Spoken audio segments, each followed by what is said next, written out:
الحمد لله الذي فضل سيدنا ومولانا محمدا صلى الله تعالى عليه وسلم على العالمين جميعا وأقامه يوم القيامة للمذنبين المتلفظين الخطائين الهالكين شفيعا فصلى الله تعالى عليه وسلم وبارك عليه وعلى كل من هو محبوب ومرضي لديه صلاة تبقى وتدوم بدوام الملك الحي القيوم وأشهد أن لا إله إلا الله وحده لا شريك له ونشهد أن محمدا عبده ورسوله أما بعد فأعوذ بالله من الشيطان الرجيم بسم الله الرحمن الرحيم ألم تر كيف ضرب الله مثلا كلمة طيبة كشجرة طيبة أصلها ثابت وفرعها في السماء تؤتي أكلها كل حين بإذن ربها ويضرب الله للناس لعلهم يتذكرون صدق الله مولانا العظيم وصدق رسوله النبي الأمين المتين المختار الكريم ونحن على ذلك لمن الشاهدين والشاكرين والحمد لله رب العالمين.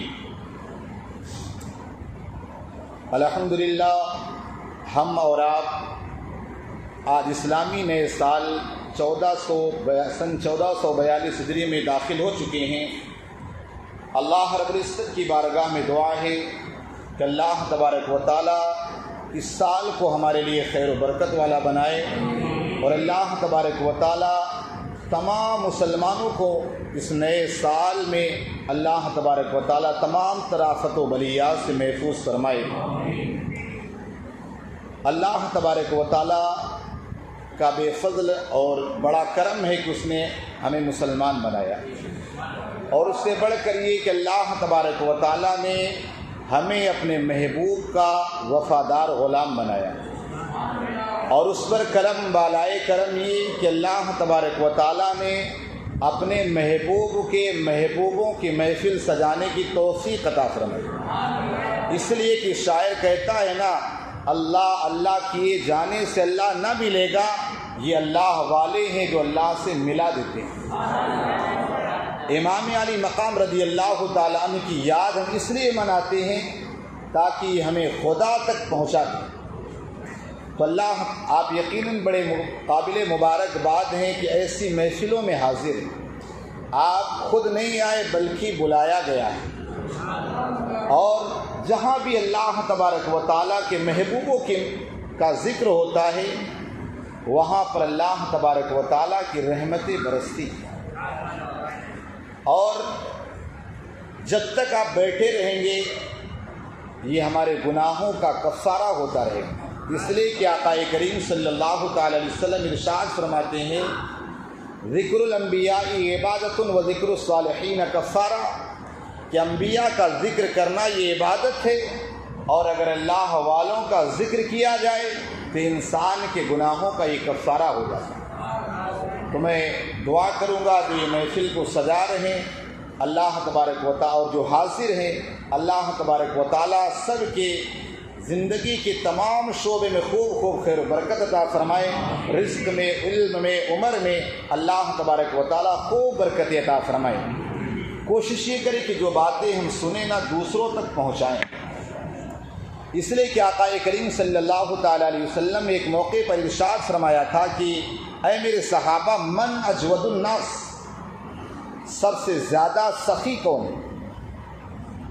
صحابہ اکرام نے عرض کیا، یا رسول اللہ صلی اللہ تعالی علیہ وسلم، سب سے زیادہ سخی کون ہے؟ آپ بہتر جانتے. آقا کریم صلی اللہ علیہ وسلم نے ارشاد فرمایا، انا، سب سے زیادہ سخی میں ہوں. اور آقا کریم صلی اللہ علیہ وسلم نے ارشاد فرمایا، میرے بعد سب سے زیادہ سخی کون ہے؟ آقا علیہ السلام کی بارگاہ میں صحابہ نے اس کے اللہ و رسول اللہ، اس کا رسول بہتر جانتا ہے. آقا علیہ الصلاۃ والتسلیم نے ارشاد فرمایا، میرے بعد سب سے زیادہ سخی وہ انسان ہے جو دین کی باتوں کو سیکھے اور دوسروں تک پہنچائے. تو اس نیت سے ہم علم دین کو سیکھیں گے اور دوسروں تک پہنچائیں گے۔ آئیے سب سے پہلے گنبد خضرا کی جانب لو لگا کر اپنی اور ساری کائنات کے مرکزی عقیدت سرور کائنات روح فدا اللہ کے حبیب زخم خوردہ انسانیت کے طبیب مصطفیٰ جان رحمت شمع بزم ہدایت انیسی بھی کساں چارہ سازی دردمندہ آمنہ کیلا روح فدا جناب محمد رسول اللہ صلی اللہ تعالیٰ علیہ وسلم کی بارگاہ گہربار میں جی لگا کر بابا سے بلند درود پاک کی نظریں پیش کرے۔ اللہم صلی علی سیدنا مولانا محمد طب القلوب و دوائها وعافیت الابدان و شفائها ونور الابصار و ضیائها وعلی آلہ وصحبہ وبارک وسلم۔ ایک مرتبہ شہدائے کرب و بلا والوں کی ایصال ثواب کی غرض سے اور پڑھے بابا سے بلند اللہم صلی علی سیدنا مولانا محمد طب القلوب و دوائها وعافیت الابدان و شفائها ونور الابصار و ضیائها وعلی آلہ وصحبہ وبارک وسلم۔ یہ شہادت ہے گہے الفت میں قدم رکھنا، لوگ آسان سمجھتے ہیں مسلمان ہونا، اور زبان سے کہہ بھی دیا لا الہ تو کیا حاصل، دل و نگاہ مسلمان نہیں تو کچھ بھی نہیں، اور دن لہو میں کھونا تجھے، شب صبح تک سونا تجھے، شرم نبی خوف خدا یہ بھی نہیں وہ بھی نہیں، اور اس کے خدا کھایا کیا فرمان حق تعالیٰ کیا، شکر کرم تر سے سزا یہ بھی نہیں وہ بھی نہیں۔ عزیزان ملت اسلامیہ، ہماری یہ 10 روزہ محفل جو منعقد ہوگی، ایک تو یہ نیت ہے کہ ہماری جو اکابر ہیں شہدائے کرب و بلا ہیں ان کی بارگاہوں میں خیرات پیش ہو جائے، اور دوسری نیت یہ ہے تاکہ ہم دین کو سیکھ کر اپنے عقائد کو اپنے اعمال کو درست کر سکیں۔ یہی وجہ ہے کہ آپ دیکھیں اس 10 روزہ محفل کے اندر ہم الگ الگ ٹاپکس پہ بیان کرتے ہیں۔ پہلے دن ہمارا جو ٹاپک ہوتا ہے، مضمون ہوتا ہے، وہ اللہ تبارک و تعالیٰ کی وحدانیت ہوتی ہے۔ اللہ تبارک اس لیے کہ توحید باری تعالیٰ یہ سب سے اہم اور سب سے ضروری ہے۔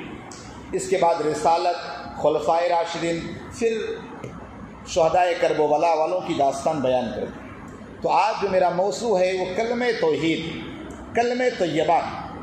اللہ تبارک و تعالیٰ قرآن میں ارشاد فرماتا ہے الم تر کیف ضرب اللہ مثلا کلمۃ طیبہ، اے محبوب کیا آپ نے نہ دیکھا کہ پاکیزہ کلمہ جس کی جڑیں تحت الثری تک ہیں اور اس کی ٹہنیاں، اس کی شاخیں آسمان کی بلندیوں تک ہیں، اور فرمایا وہ ہمیشہ پھل دیتا ہے، اور فرمایا اللہ تبارک و تعالیٰ ان ساری چیزوں کو اس لیے بیان کرتا ہے تاکہ انسان اس سے نصیحتیں حاصل کرے۔ آپ نے دیکھا ہوگا دنیا کے اندر ایک پیڑ ہوتا ہے، ایک درخت، ایک جھاڑ ہوتا ہے، اگر اس کی جڑیں اوپر ہوں تو بہت جلدی وہ سوکھ جاتا ہے، کبھی آندھیاں چلے تو گر جاتا ہے، لیکن اگر ایسا درخت ہو کہ جس کی جڑیں بہت نیچے تک ہو، اب اگر بارش نہ بھی ہو تب بھی وہ سوکھتا نہیں، اب اگر آندھیاں اور طوفان بھی آئیں وہ پیڑ گرتا نہیں۔ تو اللہ تبارک و تعالیٰ اسی طور پر بیان فرما رہا ہے کہ پاکیزہ کلمہ یعنی کلمہ طیبہ جسے ہم پڑھتے لا الہ الا اللہ، فرمایا یہ ایسا کلمہ، ایسا پاکیزہ کلمہ ہے، بندہ اگر پڑھ لیتا ہے تو کافر ہوتا ہے تو مومن بن جاتا ہے، جہنمی ہوتا ہے تو جنتی بن جاتا ہے۔ اور فرمایا یہ کلمہ ایسا ہے، فرمایا جب دل میں گھر کر جائے، جب انسان کے دل میں رچ بس جائے، اس کے ذہن و قلوب میں اچھی طرح بس جائے، تو دنیا کی کوئی آندھی، دنیا کا کوئی طوفان، دنیا کی کوئی چیز ہلا نہیں سکتی ہے۔ انسان اپنی جان کو دے سکتا ہے، لیکن جس کے دل میں کلمہ طیبہ آ جائے، انسان وہ کبھی مسلمان سے ہٹ نہیں سکتا ہے، مرتے دم تک اس کی زبان سے کلمہ طیبہ لا الہ الا اللہ ہی جاری ہوگا۔ آپ دیکھیں صحابہ کرام رضوان اللہ تعالی علیہم اجمعین کے دل میں میرے آقا علیہ السلام نے اس پاکیزہ کلمے کو کیسا لگایا تھا؟ کیا کوئی ایسی تاریخ بتا سکتا ہے کہ انہوں نے ایمان قبول کرنے کے بعد ایمان سے منہ پھیر لیا ہو، کافر بن گئے ہو؟ نہیں، بلکہ جب انہوں نے اس کلمہ طیبہ کو پڑھا ہے، اس کلمہ پاکیزہ کو اپنے دل میں بسا لیا، تو دنیا کی کتنی بھی آفتیں آئیں، دنیا کی کتنی بھی مصیبتیں آئیں، صحابہ کرام بھوکے ہیں تب بھی ان کی زبان سے کلمہ طیبہ نکل رہا ہے، صحابہ کرام کے گھر میں کھانے کو کچھ نہیں ہے تب بھی ان کی زبان سے کلمہ طیبہ نکل رہا ہے۔ آپ دیکھو حضرت بلال حبشی رضی اللہ تعالیٰ عنہ کی زندگی دیکھے، جب آپ نے اسی کلمہ طیبہ کو اپنے سینے میں بسایا تھا، اپنے دل میں بسایا تھا، آپ کا جو آقا تھا امیہ آپ کو اتنی تکلیفیں دیتا تھا، گرم گرم ریت پر آپ کو سلا دیا کرتا تھا، گرم گرم پتھروں کو سینے پر رکھ دیا کرتا تھا، لیکن اور آپ کے ہاتھوں میں بیڑیاں ڈال کر، پیروں میں بیڑیاں، ہاتھوں میں زنجیریں ڈال کر مکے کے بچے انہیں گھسیٹا کرتے تھے، لیکن حضرت بلال حبشی اگر ہوش آتا تو زبان سے تو احد احد اللہ ایک ہے، اللہ ایک ہے، ہمیشہ لا الہ الا اللہ کا ذکر کرتے رہتے تھے۔ بعد میں لوگوں نے پوچھا، اے بلال حبشی، جب گرم گرم ریت تمہارے سینے پر تم کو لٹایا جاتا تھا، گرم گرم پتھروں کو تمہارے سینے پر رکھا جاتا تھا، کیا تمہیں تکلیف نہ ہوتی تھی؟ کہا مجھے تکلیف کی باتیں کرتے ہو، کہا بس میں اسی کلمہ طیبہ کا ذکر کرتا تھا، اس وقت جتنا مجھے مزہ آتا تھا آج ایسا مزہ آتا ہی نہیں۔ تو آپ دیکھیں یہ کلمہ طیبہ جب دل کے اندر گھر کر جائے، اصحاب کہف کی زندگی دیکھیں، اصحاب کہف نے جب کلمہ طیبہ پڑھ لیا، آپ نے شہر کو چھوڑ دیا، وطن کو چھوڑ دیا، لیکن ایمان سے نہ ہٹے۔ صحابہ کی زندگی دیکھیے، واقعات بڑے پڑے۔ آج ہم لوگ اسی چیز میں رہتے ہیں، حب الوطن نصف الایمان، وطن کی محبت آدھا ایمان ہے۔ بھائی میرے، جہاں آپ کا ایمان محفوظ نہ، وہ وطن آپ کا ہے ہی نہیں، وہاں سے ہجرت کر جانے کا حکم ہے۔ جہاں تمہارا ایمان محفوظ ہو وہی تمہارا وطن۔ صحابہ کرام نے ہجرتیں کی، بہت سارے افراد نے ہجرتیں کی جہاں ان کا ایمان محفوظ نہ رہا۔ اب آپ دیکھیں صحابہ کرام رضوان اللہ تعالیٰ علیہم اجمعین میں حضرت سعد بن ابی وقاص کی زندگی دیکھیں۔ حضرت سعد بن ابی وقاص رضی اللہ تعالیٰ عنہ نے جب اسی کلمہ طیبہ کو پڑھا، پڑھنے کے بعد آپ کی والدہ کافرہ تھی، جیسے پڑھا تو کہا یہ ہمارے باپ داداؤں کا دین چھوڑ دے گا، ہمارے باپ داداؤں کا دین چھوڑ دے گا، کیا کریں؟ کہا آج کے بعد میں کھانا نہیں کھاؤں گا۔ حضرت سعد بن ابی وقاص فرماتے ہیں تو کھانا کھایا نہ کھا، لیکن جو کلمہ طیبہ کو، لا الہ الا اللہ کو اس دل میں بسا لیا ہے، اب یہ چھوٹنے والا نہیں۔ وہ کہتی ہے میں مر جاؤں گی، بے ہوش ہو گئی، بے ہوش ہونے کے بعد جب ہوش آئے یہی لفظ کہا تمہارے باپ داداؤں کے دین کو چھوڑ دے گا، باپ داداؤں کے دین سے منحرف ہو جائے گا۔ تو اس موقع پر حضرت سعد بن ابی وقاص کہتے تم مر یا زندہ رہے، اب اس دل میں پاکیزہ کلمہ بس چکا ہے، اب اس دل سے نکلنے والا نہیں۔ یہ کہ صحابہ کرام رضوان اللہ تعالیٰ علیہم اجمعین کہ جب اس دل کے اندر کلمہ طیبہ آ گیا تو دنیا کی کوئی طاقت ان صحابہ کرام کے دلوں سے اس کلمے کو نہ نکال سکتی۔ یاد رکھو جب یہ کلمہ دل میں بس جائے نا تو حدیث پاک من کان للہ کان اللہ لہ، جب بندہ اللہ کا ہو جائے اللہ اس کا ہو جاتا ہے۔ بندہ جس چیز میں ہاتھ لگائے وہ جو اس کی مراد اسی طرح ہو جاتی ہے۔ حضرت امام فخر الدین رازی نقل فرماتے ہیں کہ ایک مرتبہ حضرت ابراہیم علیہ نبینا علیہ الصلاۃ والتسلیم آپ جا رہے تھے، راستے میں خیمہ دیکھا، آپ کو شدت کی پیاس اور شدت کی بھوک لگی تھی۔ حضرت ابراہیم علیہ الصلاۃ والتسلیم اس خیمے کے اندر گئے، کہا میں آپ کا مہمان بننا چاہتا ہوں۔ کہا ٹھیک ہے کوئی بات نہیں، مہمان بنایا، لیکن دیکھا وہاں کھانے کے لیے کچھ نہیں تھا۔ حضرت ابراہیم علیہ السلام کے دل میں یہ بات پیدا ہوئی میں کھاؤں گا کیا؟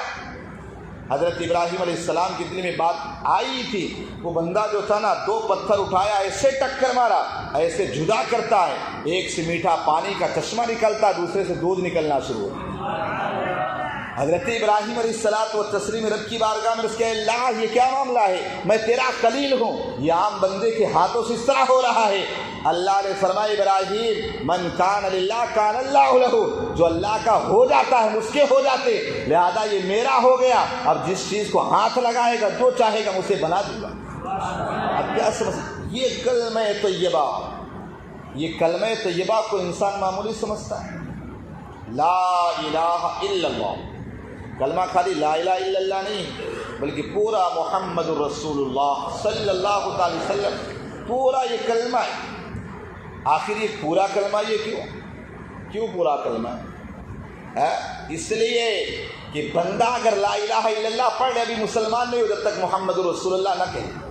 آپ کو اس ایک حدیث پاک کے ذریعے سمجھاؤں، حضرت ابو ہریرہ رضی اللہ تعالیٰ عنہ ارشاد فرماتے ہیں ایک مرتبہ آقا کریم صلی اللہ علیہ وسلم ہمارے درمیان تشریف فرما تھے۔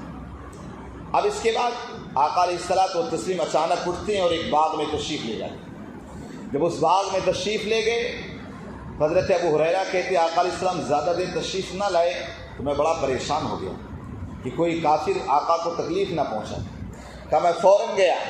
فرماتے ہیں اب مجھے کسی کو بتانے کی ضرورت نہیں، اس لیے کہ میرے آقا جس گلی سے جا رہے تھے وہ گلی مہکتی ہوئی جا رہی تھی، وہاں سے خوشبو پھیلتی جا رہی تھی، ان کی مہک نے دل کے گنچے کھلا دیے، جس راہ چل دیے ہیں کوچے بسا دیے۔ بہت ڈھیلا ڈھیلا بول رہے ہیں۔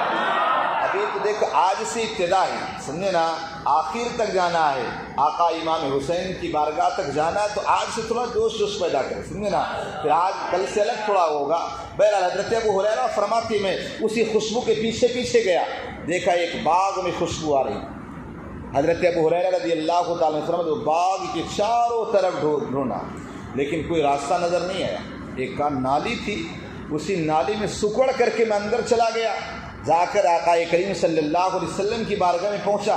آقا نے فرمایا ابو ہریرہ تم کہاں؟ عرض کیا یا رسول اللہ صلی اللہ علیہ وسلم آپ زیادہ دیر تشریف نہ لائے، میں گھبرا گیا کہیں آقا علیہ السلام کو کوئی تکلیف نہ پہنچا دے، آقا علیہ الصلوۃ والتسلیم کوئی تکلیف نہ دے۔ آقا علیہ السلام نے فرمایا یہ میری نالین لو، جوتیوں کو لو، سر پر رکھو، جاؤ، جو تمہیں ملے کہنا من قال لا الہ الا اللہ دخل الجنہ، جو کہے گا لا الہ الا اللہ وہ جنت میں چلا جائے گا، جو کہے گا لا الہ الا اللہ جنت میں چلا جائے گا۔ فرماتے میں باہر آیا، سارے صحابہ کو خوشخبری دے رہا ہوں، لا الہ الا اللہ پڑھو جنت میں جاؤ، لا الہ الا اللہ پڑھو جنت میں جاؤ۔ فرماتے حضرت عمر ملے، حضرت عمر رضی اللہ تعالیٰ عنہ جیسے ملے نا ایک گھوسا مارا، فرمایا میں گر گیا۔ وہاں سے واپس آیا، آقا علیہ الصلوۃ والتسلیم کی بارگاہ میں عرض کیا یا رسول اللہ صلی اللہ علیہ وسلم عمر نے مجھے مارا ہے۔ آقا علیہ السلام یہ نہیں فرمایا عمر تم نے کیوں مارا ہے، آپ حضرت عمر تشریف لائے۔ اب حضرت ابو ہریرہ رضی اللہ تعالیٰ نے عرض کیا حضور عمر نے مجھے مارا ہے۔ آقا نے فرمایا کیا بات ہے؟ حضرت عمر رضی اللہ تعالیٰ نے ارشاد عرض کرتے یا رسول اللہ صلی اللہ علیہ وسلم میں نے اس لیے مارا ہے کہ لوگ کہیں اسی پر بھروسہ نہ کریں کہ بس کلمہ پڑھ لو عمل نہ کریں، بس کلمہ پڑھ لو عمل نہ کریں، اسی بنیاد پر کہیں سوچیں کہ ہم جنت میں چلے جائیں گے، عمل نہ کرنے سے پیچھے نہ ہٹ جائیں، اس وجہ سے میں نے مارا۔ آقا کریم صلی اللہ تعالیٰ علیہ وسلم نے حضرت عمر کچھ نہیں کہا۔ اب یہاں مین نقطہ یہ بتانا ہے، آقا یہ یوں ہی فرما دے ابو ہریرہ تم جاؤ، جا کر جو ملے بس کہنا لا الہ الا اللہ، تو جو پڑھے گا جنت میں جائے گا۔ لیکن آقا کو جوتیاں دینے کا مقصد کیا تھا، نالین دینے کا مقصد کیا ہے؟ مقصد یہ تھا کلمہ تم پڑھو گے لیکن اسی وقت جنتی ہوگے جب آقا کی جوتیوں کو، آقا کی نالین کو اپنے سروں کا تاج بناؤ گے، تب جا کر کے تمہارا کلمہ مقبول ہوگا۔ لیکن آج آپ دیکھیں لوگ باتیں تو کرتے ہیں، کلمے کی بات کریں، توحید کی بڑی باتیں کرتے ہیں، لیکن جو آقا علیہ السلام کی نالین کو اپنے سر کا تاج نہیں بناتے، یقین جانے ان کا کلمہ بھی مقبول نہیں۔ چونکہ بڑا مختصر سا وقت ہے، بتانا یہ تھا کلمہ طیبہ جو بھی پڑھ لے اللہ تبارک و تعالیٰ کی بارگاہ میں مقبول ہو جائے۔ حدیث پاک کے اندر بھی جو اس ذکر کو کرتا ہے نا، قیامت کے دن اس کے اعمال ایک پڑھنے میں اور کلمہ طیبہ کی فضیلت ایک پڑھنے میں رکھ دیا جائے تو کلمہ طیبہ کی کلمہ طیبہ کا پڑھنا یہ بھاری نظر آئے گا۔ ویسے اللہ تبارک و تعالیٰ آپ دیکھیں بندے کو بڑا معاف کرنے والا ہے، بندے کو بڑا معاف کرنے والا ہے، اتنا معاف کرنے والا آپ کو بتاؤں، حضرت موسیٰ علیہ الصلوۃ والتسلیم کے زمانے میں ایک مرتبہ حضرت موسیٰ علیہ الصلوۃ والتسلیم گزر رہے تھے، ایک بندہ تھا وہ بڑا اللہ اللہ ذکر کر رہا تھا۔ حضرت موسیٰ علیہ السلام قریب گئے، کہنے لگے تو کتنے سالوں سے اللہ اللہ کا ذکر کہا؟ 60 سال ہو گئے، بس ایک لمحہ بھی اللہ کے ذکر سے میں نے منہ نہیں موڑا، بس اللہ اللہ میں لگا۔ حضرت موسیٰ علیہ الصلوۃ والتسلیم کو بڑا رشک ہوا، یا اللہ اتنی عبادت کرنے والا، اتنا اللہ کا ذکر کرنے والا۔ حضرت موسیٰ علیہ الصلوۃ والتسلیم جب رب کی بارگاہ میں گئے، اے پروردگار عالم وہ تیرا بندہ کتنا نیک اور کتنا پرہیزگار ہے، اتنے سالوں سے تیری عبادت کر رہا۔ اللہ نے فرمایا اے موسیٰ اس کی ایک بھی عبادت مجھے قبول ہی نہیں، ایک بھی عبادت اس کی قبول ہی نہیں۔ اب حضرت موسیٰ علیہ الصلوۃ والتسلیم پریشان ہو گئے، یا اللہ اتنے سالوں سے عبادت ایک بھی قبول نہیں۔ پہنچے اسی بندے کے پاس، کہا تو کیوں عبادت کر رہا ہے؟ عبادت کی کہ کیا ہوا؟ کہا میں اللہ کی بارگاہ میں گئے، تیری بات رکھا تو اللہ نے فرمایا کہ اس کی کوئی عبادت مجھے قبول ہی نہیں۔ اب وہ بندہ کیا جواب دیتا ہے؟ اے موسیٰ، میرا کام ہے عبادت کرنا، قبول کرنا نہ کرنا اس کا کام ہے، میں اپنا کام کر رہا ہوں، اپنا کام کرے یا نہ کرے میں کون ہوتا ہوں کہنے والا؟ موسیٰ علیہ الصلوۃ والتسلیم رب کی بارگاہ میں پہنچے، اللہ نے فرمایا موسیٰ اس نے کیا کہا میں اپنا کام کر رہا ہوں، میں کون ہوتا ہوں اللہ کو کہنے والا؟ بس یہ کلمہ اللہ کو اتنا پسند آیا، فرمایا موسیٰ جاؤ اس بندے کو کہہ دو اس کی زندگی کی ساری عبادت میں نے قبول کر لی۔ لیکن آج ہوتا ہے نا، ہم تھوڑی عبادت کر لیتے ہیں نا تو بڑا فخر و ناز کرنے لگتے ہیں، بڑا فخر و ناز کرنے لگتے ہیں، یار میں نے اتنی عبادت کی، میں اتنا عبادت گزاروں۔ یاد رکھنا، عبادتوں پہ ناز نہ کریں بلکہ ایمان پر اللہ اور اس کے رسول کی محبت پہ ناز کریں۔ یہی موسیٰ علیہ الصلوۃ والتسلیم کے زمانے میں ایک بندہ تھا، دیکھا ایک عبادت بہت کر رہا تھا، بہت عبادت کر رہا تھا، تو موسیٰ علیہ الصلوۃ والتسلیم نے فرمایا کہ تو کتنے سالوں سے عبادت؟ اتنے 1000 سالوں سے عبادت کر رہا ہوں۔ بڑا رشک ہوا، ایک بندہ دیکھا شراب میں دھت پڑا، شراب پیے پڑا ہوا۔ موسیٰ علیہ الصلوۃ والتسلیم اللہ کی بارگاہ میں پہنچے، دونوں کا تذکرہ کیا۔ موسیٰ علیہ الصلوۃ والتسلیم نے جو دونوں کا تذکرہ کیا تو اللہ تبارک و تعالیٰ نے ارشاد فرمایا، اے موسیٰ وہ جو اتنے سالوں سے عبادت کر رہا ہے میں نے اسے اپنے فضل سے اسے جنت عطا کر دی۔ اور فرمایا وہ جو اتنے سالوں سے شراب پی رہا ہے جا کے اسے کہہ دینا میں نے اسے جہنم کے لیے دہکتا ہوا انگارہ تیار کر رکھا، جہنم میں دہکتا ہوا انگارہ تیار کر رکھا۔ موسیٰ علیہ الصلوۃ والتسلیم پہنچے اسی عابد کے پاس، کہنے لگے اللہ کی بارگاہ میں نے ذکر کیا تیرا، تو اللہ نے کیا کہا؟ کہ اللہ نے کہا میں نے اپنے فضل سے تجھے جنت عطا کر دی۔ وہ منہ بنانے لگا، کہنے لگا میں اتنے سالوں سے عبادت کر رہا ہوں، اس میں فضل کی کیا بات ہے؟ میں اپنی عبادتوں کی وجہ سے جنت میں جاؤں گا؟ کہا اس میں اللہ کی فضل کی کون سی بات ہے؟ کہا ٹھیک ہے۔ پہنچے وہ شرابی جو شراب پینے والا تھا، وہاں شرابی کے پاس پہنچے، کہا اللہ تبارک و تعالیٰ نے تجھے فرمایا کہ جہنم کا دہکتا ہوا کنڈا تیرے لیے تیار ہے۔ جیسے سننا تھا نا وہ شرابی جو ہنسنے لگا، کہا مارنے لگا، کہا کیا بات ہے تو ہنس رہا ہے، کیا وجہ ہے؟ کہا میں اتنے دنوں سے اللہ کی نافرمانی ہے کہ اللہ نے مجھے یاد کیا، خوش ہو گیا کہ مجھے اللہ تبارک و تعالیٰ نے یاد کیا، بس اسی بات میں خوش ہو گیا۔ موسیٰ علیہ الصلوۃ والتسلیم واپس گئے، اللہ تبارک و تعالیٰ نے فرمایا موسیٰ جاؤ اس عابد کو کہہ دو تیری ساری زندگی کی عبادت ہم نے رد کر دی، تجھے جہنمی بنا دیا۔ اور کہا جو عابد وہ جو جا کر شرابی خوش ہوا تھا جا کے اسے بتا دو کہ ہم نے اسے جنتی بنا دیا۔ تو اللہ تبارک و تعالیٰ اپنے فضل سے ہمیں جو چاہے عطا کرے۔ اب آپ دیکھیں اللہ رب العزت کے بارے میں کیسا عقیدہ رکھنا چاہیے، اس پہ بھی بہت لمبی بات ہوگی، لیکن آیت الکرسی کسی موقع پر بیان کروں گا، اس میں سارا تذکرہ ہے کہ اللہ لا الہ الا هو الحی القیوم لا تأخذہ سنۃ ولا نوم۔ ہمیں جاننا چاہیے کہ ہمارا رب ہے کون، ہمارا اللہ کون ہے۔ اس لیے کہ آقا کریم صلی اللہ علیہ وسلم نے فرمایا لا تتفکروا فی اللہ وتفکروا فی آلاء اللہ، اللہ میں نہ غور کرو کہ اللہ کیسا ہے، اس کی شکل کیسی، وہ کیسا نہیں، بلکہ آقا علیہ السلام فرماتے ہیں کہ اللہ تبارک و تعالیٰ کی نشانیوں میں غور کرو کہ اللہ نے آسمان بنایا، اللہ نے زمین بنایا، اللہ نے ساری چیزوں کو بنایا، اس میں غور کرو تب تمہارا ایمان بچے گا۔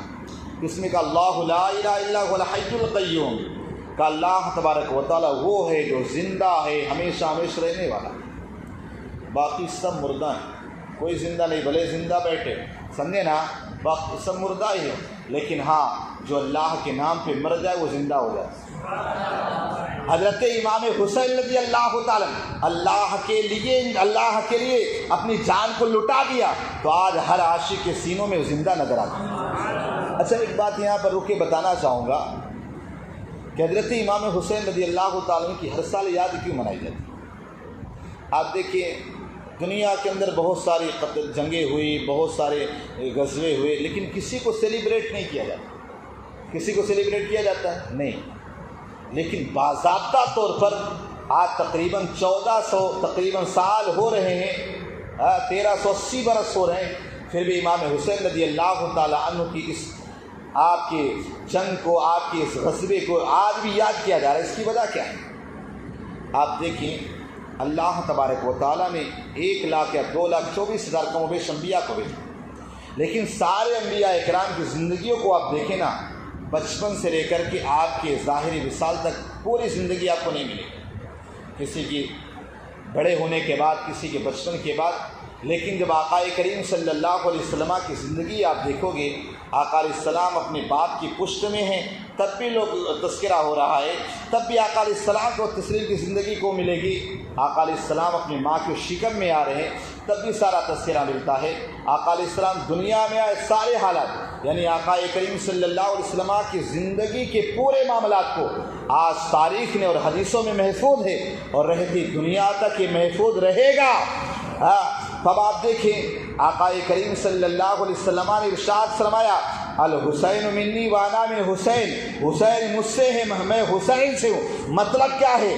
جب تک یہ دنیا رہے گی میرا ذکر ہوتا رہے گا، ذکر مصطفیٰ ہوتا رہے گا، اور جب تک ذکر مصطفیٰ ہوتا رہے گا اس وقت حسین آدم کا ذکر ہوتا رہے گا۔